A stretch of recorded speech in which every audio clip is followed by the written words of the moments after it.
Hello, Ada. How are you? Hi, Ada. How are you? Can you hear us, Ada? I can hear you, but barely. Okay. Can you hear us now? That's better. Okay. Thank you. So, Ada, we can't see you, Ada. Do you do you do you see me? Do you what do Yes. you Okay, there I am. Very well. Thank you. So let's get started. So we took a short break and we are here with Ada here, achieving emotional freedom, pain from the pain of abuse and trauma. So let's get started. And before we get started, Melinda will introduce you. Hi, Aga. So let's come back with the great energy. So I would like to give a brief introduction of Ira G. Lloyd. She's an author, speaker, life catalyst, and founder of Finally, Fully Alive Now. Ira's clients achieve clarity about what matters most to them so they can create a roadmap to achieve it. They learn to use that clarity to begin healing from past trauma and to achieve freedom from the chains of the past. With that clarity, they can make mindful decisions so they know when to say yes and when to say no. This lifts the burden of feeling stressed and overwhelmed and supports goal focus and goal momentum. They can become finally fully alive now and embrace life and live with greater passion and purpose. The Momentum Planner is just one of the tools Ada has created to help them do so. Most of all, she is a life catalyst to help people change their lives. If you are ready to move from when I to now that I, it will serve you well to calendar your 20-minute conversation with Ada. Wow, that's really a great introduction of Ada. And I like this point when to say yes and when to say no. So, yes, Ada, so you can start your presentation. Thanks so much. It is an absolute pleasure to be here.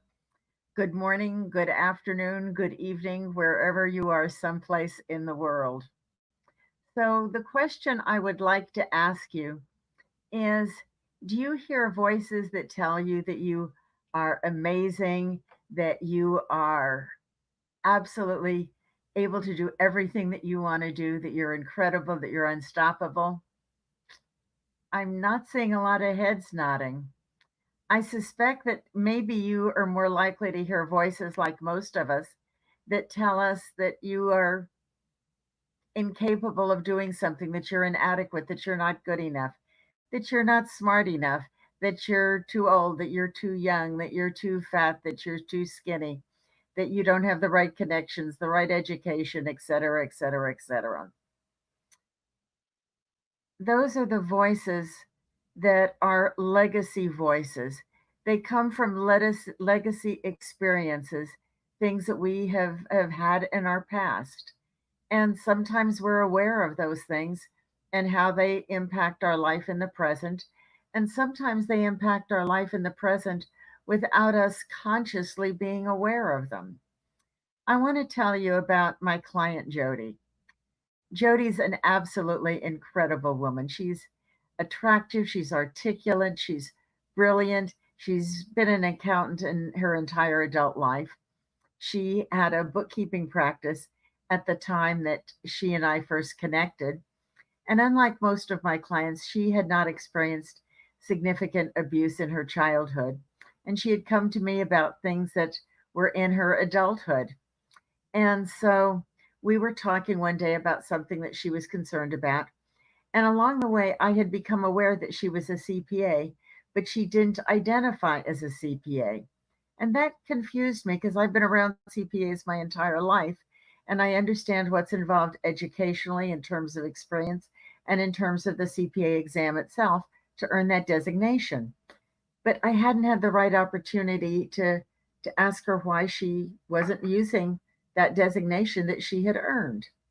And so one day, as we're talking about something she's concerned about, just in passing, without any conscious awareness, She says, in third grade, my teacher told me I would never be a success in life because I wasn't any good in math. And she just keeps going. Well, in the back of my brain, it's going ding, ding, ding, ding, ding.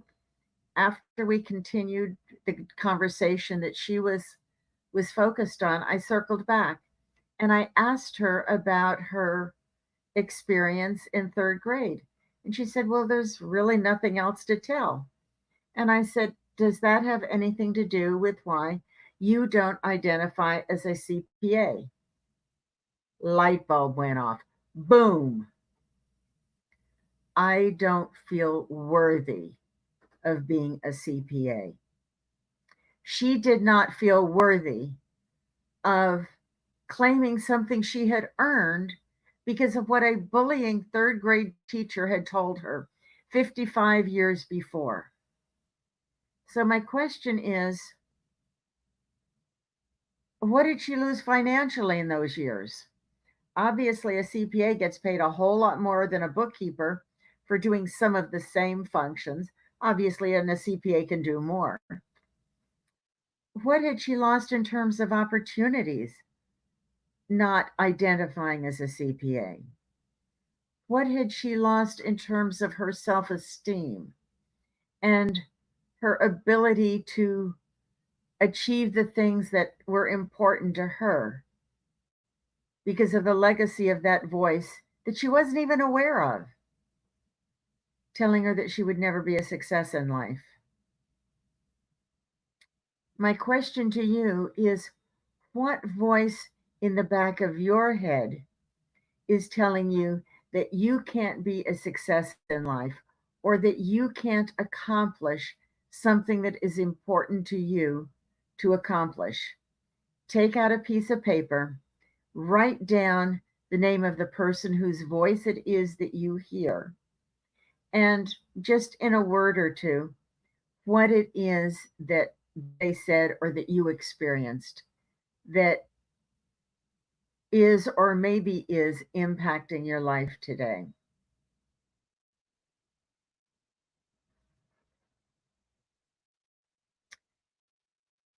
Now that you have done that, I want to tell you,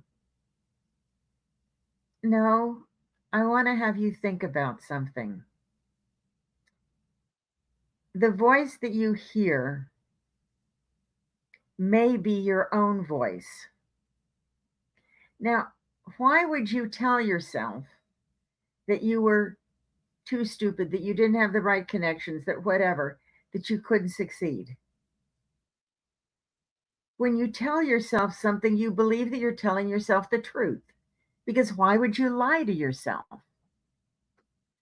That lie that you are hearing in your voice did not originate with you. When you were a newborn baby and the nurse was cleaning you up and getting you ready to give back to mom, you weren't saying to yourself, I'm going to live a life filled with self doubt. I'm never going to be able to succeed in anything because whatever, whatever, whatever. Didn't happen. So that voice had to originate with somebody else. So your challenge, and hopefully you can do this independently. It's one of the things that we do in my program, Achieving Emotional Freedom Now, to help you do this. But identify where that voice came from. Was that the voice of mom or dad or a teacher or a church leader or a friend? And they said it so often or it struck you so powerfully that you internalized it and you now hear that lie in your own voice. These lies and the experience behind them cause us incredible amounts of pain. Have you ever been in so much pain that it felt hopeless, that you didn't know how to deal with it, that there just didn't seem to be anywhere to go, any place to turn? There was a young girl that was standing on a subway platform in New York City many years ago. She was 12 years old. She was full of hurt and pain and shame and guilt and feelings that she had been betrayed and just overwhelmed and hopeless. No place to turn, no hope to make things better. She was being sexually abused by her father. And at that time, there was no internet. It was long before it was on the public radar. She felt that she was the only one experiencing this, so something had to be wrong with her. And just overwhelmed with all of this pain. And as she stood there, she was listening for the clank of the approaching subway. And she was trying to make the decision of whether or not she was going to jump. She was in so much pain that it felt like the only way that she would ever be able to escape that pain was to escape life. At the last moment, she made the decision not to jump. That's my story. I was that young girl. I understand the pain that experiences can leave with us, can have on our lives, and how they continue to impact us in the future.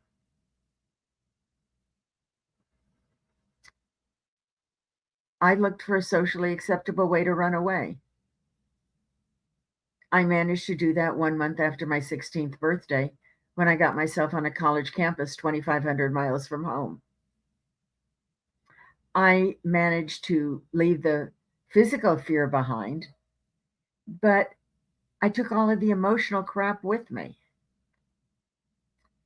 What is the pain where you are still carrying the emotional crap with you? Whether it happened yesterday, 10 years ago, 100 years ago. What's the pain? And what do we do about it? The pain comes from a lie about who we are and what we're worth. So when Jody recognized the lie that her third grade teacher, and I don't remember her teacher's name, we'll call her Mrs. Jones, that Mrs. Jones told her, our next conversation was, okay, what do we do about that lie? Well, how do you confront a lie? You confront it, you prove it to be false with truth. So we looked for 10 truths that would prove what Mrs. Jones said was a lie. Truth number 1, Jody got A's in all of her math classes in high school. Truth number 2, Jody got A's in all of her math classes in college. Truth number 3, Jody earned her CPA. Truth number 4, not only did she earn her CPA, but she passed all 4 parts of the exam the first go around, which less than about approximately 15% of the people who take it managed to do. Truth number 5, she'd never bounced a check. We did those together, and then she went on to complete the rest of them on her own. A few minutes ago, you wrote the name of somebody who had abused or bullied you and who had had an impact on your life, whether it was something that you recognized much later in life, like Jody did, or something where you carried the pain and the anguish from childhood, like I did. Write down 10 truths to prove that that was a lie. I'm going to give you just a moment to do that.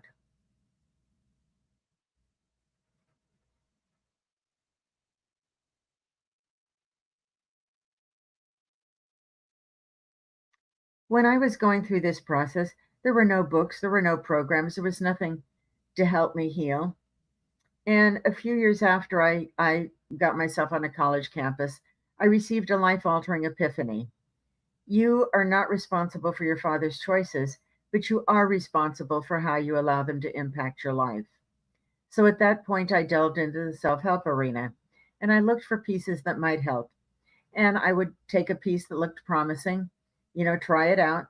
If it worked, I would keep it and put it in my basket. If it didn't work, I would simply toss it and, look for another piece. Eventually, I had a basket full of pieces, but they weren't connected. And I had done a lot of healing at this point, but I knew I still had a long way to go. And one Monday evening, the phone rang, and it was the leader of my local church congregation. And he asked me to speak in church on Sunday. And I said, sure, no big deal. And I'm thinking faith, hope, charity. I can do this. And then he said, you have more stress in your life than most people do, and you seem to deal with it better than most people do. I want you to talk about how you deal with the stress in your life from a gospel perspective. At that moment, my heart sunk because I knew where that had to go. And so as we got off the phone, I went to find my two younger daughters that were still at home and I told them, I said, Frank called and asked me to speak in church on Sunday. And they rolled their eyes and said, so what else is new? And I said, I feel like I'm going to need to make reference to my abuse. How do you feel about that? Now, they knew about my abuse. Obviously, they didn't know details, but they knew. And much to their credit, they said, Mom, we're good with that. So on Sunday, I spoke about common everyday abuse or stresses that we all experience. You know, things like the teenager that rolls their eyes at you, or the boss that's always bugging you, or the guy that flips you off on the freeway. And then I made reference to things that we are not common everyday creators of causes of stress that we all deal with. Things like delinquent children, divorce, having been sexually abused as a child, health issues, financial issues. I listed a half a dozen. I said, I have experienced all of these, and these are the strategies I use. That is the only reference I made to the abuse. And so afterwards, I had three women come up to me, and two of them individually laid their head on my shoulder. And as they, amidst their tears, whispered into my ear, I thought I was the only one. The third one put her head on my shoulders and simply sobbed and sobbed and sobbed and sobbed and was incapable of saying anything. And I knew, and she knew that I knew. That was the day that I knew that even though my healing was not yet complete, I had an obligation to reach back to those who did not yet know that it was possible. As I continued down my road to hope and to healing, one of the things that really impressed me was a quote from Stephen Covey. He said, I'm not a product of my circumstances, I'm a product of my decisions. Every one of us experience circumstances that are not of our choosing, regardless of whether they're really horrific or whether they're, maybe a little more, shall we say, garden variety bullying or whatever. But there are things that we really could very happily have done without. The power that we have is to make a decision. Are we going to allow that to impact and control our life? Or are we going to do whatever we need to do to heal from it, to move beyond it, to use it as a stepping stone, to have emotional freedom and to create a life that we want?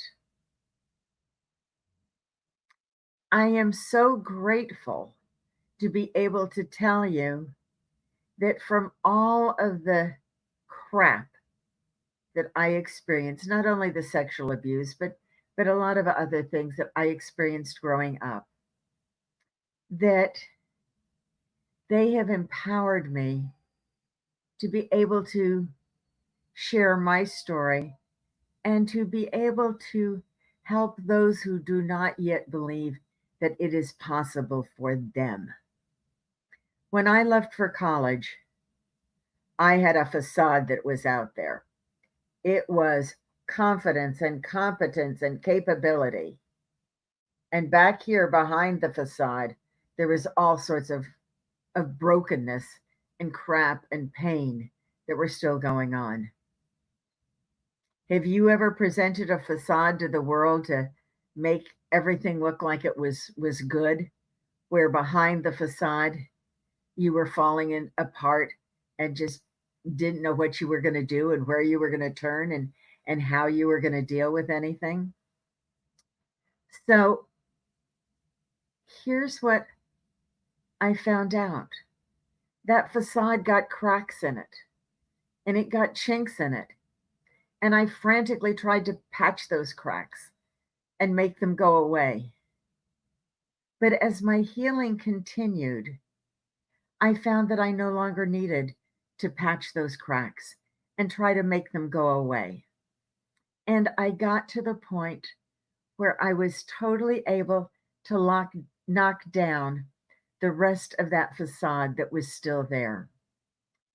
The freedom and the peace that come when you don't have to expend energy maintaining a facade is incredible. It is so empowering as it gives you the opportunity to do things that are important to you, that you want to do. Albert Einstein said something that I'm sure that you have heard. He said, insanity is doing the same thing over and over again and expecting different results.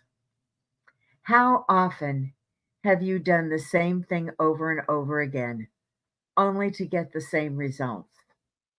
But maybe not knowing what you could do differently that would give you different results. That's why I created Achieving Emotional Freedom. It's designed to break the chains of our past, to disconnect our story from our abusers and enablers' stories. They work very hard to commingle their story with our story and make us responsible for what happened, because then they don't have responsibility and they can just go on their merry way and it's all about you, it's never about them. That is the biggest lie of all. There are two things that every abuser and every bully has in common. One is it's all about them. If they can diminish you in some way, then what's going to happen is they're going to feel more important. They're going to feel powerful. That's what they want. That is the payoff for them. We hear this most commonly with domestic violence, but it applies in all areas of abuse or bullying, where the either stated or unstated but still there idea is, if you hadn't done this, I wouldn't have had to do that. You are never responsible for somebody else's choices. I want to share with you one more brief story about the first client that went through Achieving Emotional Freedom now after I created it. She had experienced every type of abuse imaginable growing up: physical, sexual, emotional, uh, mental, financial, you name it. After she got herself out of that situation, she got herself into another abusive situation as a young adult, which is not at all uncommon. And ultimately, she got herself out of that situation and started to put her life together and got herself into therapy. And she was now in a second marriage where her husband was supportive, but the therapy wasn't working. And a mutual acquaintance brought us together, and I was explaining to her about my program and why it was different. And she wasn't sure. And her husband really didn't want to see her wind up disappointed again. And he was concerned that they were going to be spending more money. And but ultimately, she believed that she needed to try this, and he supported her. It's a 12-week program. In week 6, she came onto the Zoom call with tears running down her face and said, "You know, I was in therapy for 5 years and nothing changed. In 6 weeks, you have changed my life." At that point, I had tears running down my face. That's the power of achieving emotional freedom now. So, my challenge to you is, what are you carrying from the past that is limiting your present? Are you willing to do the hard work that it will take? And I will tell you honestly, it will get worse for a short period of time, but then it will get better forever as you move from pain to a place of light and freedom and hope, a place where dreams don't seem impossible. Not only do they seem possible, they seem probable. And then they come to a place where it's, yes, I did that. And then there's new dreams and new challenges as we continue to move forward. So, are you willing to tell yourself that you're worth it? That you're willing to make the investment of time and energy and money to have freedom from all of the pain and all of the crap? The things that you know and you remember, and maybe even the things like Jody's experience that have left your consciousness but are still impacting you today and limiting your freedom today. If you're ready to do that, look and save the contact information that you see here on the screen. Reach out to me at adaloy.com/calendar and schedule a time for us to talk. It's a complimentary consultation. It's an opportunity for you to know more about who you are and to know what you're worth. Thank you, Ada. So that was a complimentary consultation from her. Please avail this opportunity. So please take a screenshot. She is sharing that. Please share this slide in the chat, Ada.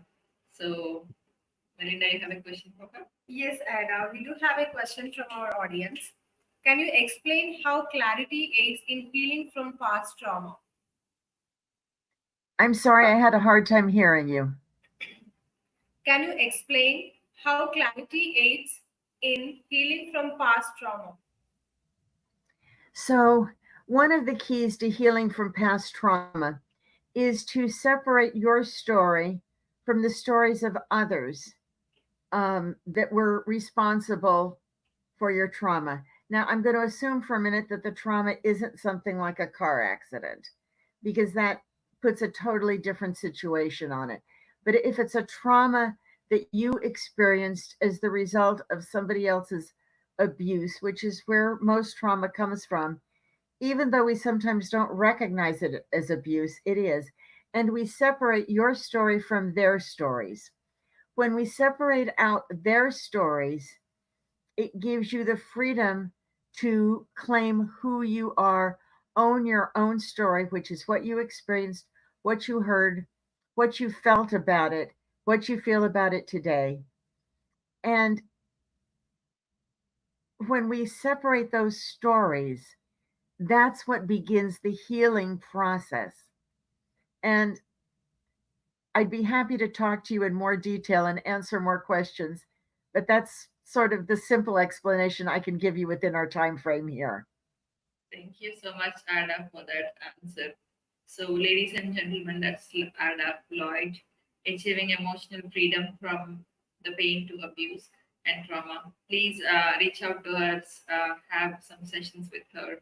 So, thank you so much for joining us, and we will see you in the next session. Thank you. Thank you. My pleasure. Thank you. Please join